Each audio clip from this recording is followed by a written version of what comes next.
यहाँ आपको अपडेट करेंगे। एहतसाब अदालत लाहौर ने सरकारी ठेकों में घपलों के केस में परवेज इलाही का 21 अगस्त तक जिस्मानी रिमांड मंजूर कर लिया है। आपको बताएं कि ठेकों में घपलों का केस परवेज इलाही का 21 अगस्त तक जिस्मानी रिमांड मंजूर कर लिया गया। मजीद तफसीलात जानते हैं जॉन न्यूज़ के नुमाइंदे राना बिलाल से। जी राना बिलाल, अपडेट कीजिएगा। आज देखिए, सरकारी ठेकों में घपलों और किकबैक्स के केस में नैब की जानिब से परवेज इलाही को आज एहतसाब अदालत में पेश किया गया और उनके 14 दिन के जिस्मानी रिमांड की जो दरखास्त है वो नैब के स्पेशल प्रोसिक्यूटर वारिस अली जंजुआ ने दायर की और ये कहा कि मुलजम से तफ्तीश करने के लिए उनका जिस्मानी रिमांड दिया जाए। इसके साथ साथ वारिस जंजुआ ने यह भी अदालत में बयान दिया कि इस केस में 4 लोग पहले गिरफ्तार हैं।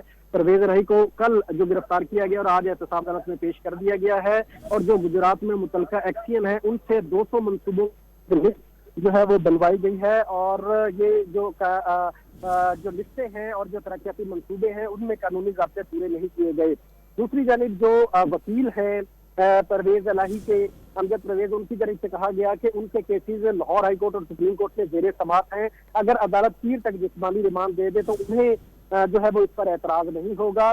जिस पर एहतसाब अदालत के जज जुबैर शहजाद कियानी ने समाअत करते हुए परवेज इलाही को 21 अगस्त तक जिस्मानी रिमांड पर न्याय के हवाले कर दिया और आइंदा समाअत पर उनसे तफ्तीश की जो मुकम्मल रिपोर्ट है वो भी अदालत ने तलब कर ली है।